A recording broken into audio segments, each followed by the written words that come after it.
August 8th, 1963, a Royal Mail train was traveling through the quiet countryside of Buckinghamshire, England.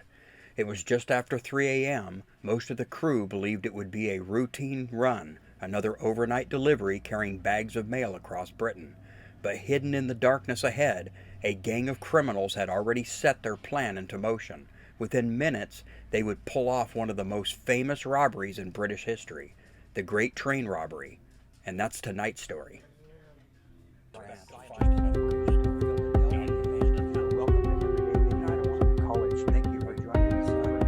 Everyday videos. The gang knew they couldn't stop the train by force, so they used something far simpler. They tampered with the railway signal system by covering the green signal light and connecting a battery-powered red light. They tricked the train into thinking there was danger ahead. When the train approached the signal, the engineer had no choice but to stop. That's when the robbers moved in. 15 masked men quickly surrounded the locomotive. They climbed aboard and overpowered the crew in minutes. The robbery had begun. Once inside the train, the gang quickly got to work. The Royal Mail train carried something extremely valuable, dozens of sealed mail bags. Inside them were stacks of cash being transported between banks.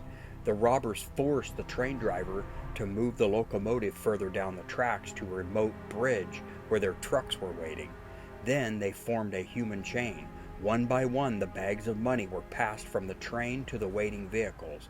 In just 15 minutes, they unloaded 120 mail bags filled with cash. The total haul was £2.6 million, an enormous fortune in 1963.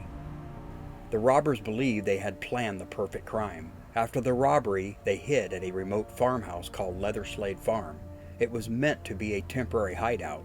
They divided the money, relaxed, played board games while waiting for the police search to cool down. But they made one critical mistake. When they finally fled the farmhouse, they left behind fingerprints. Fingerprints on food containers, fingerprints on furniture, and even fingerprints on the board games they had been playing. Those fingerprints gave Scotland Yard the evidence they needed. Within weeks, many of the robbers were identified and arrested. The Great Train Robbery was supposed to be the perfect crime, a carefully planned out operation, executed in under 20 minutes, and for a moment it worked. But in the end, it wasn't the police raids or the witnesses that brought the criminals down. It was something much simpler, a few fingerprints left behind during a game.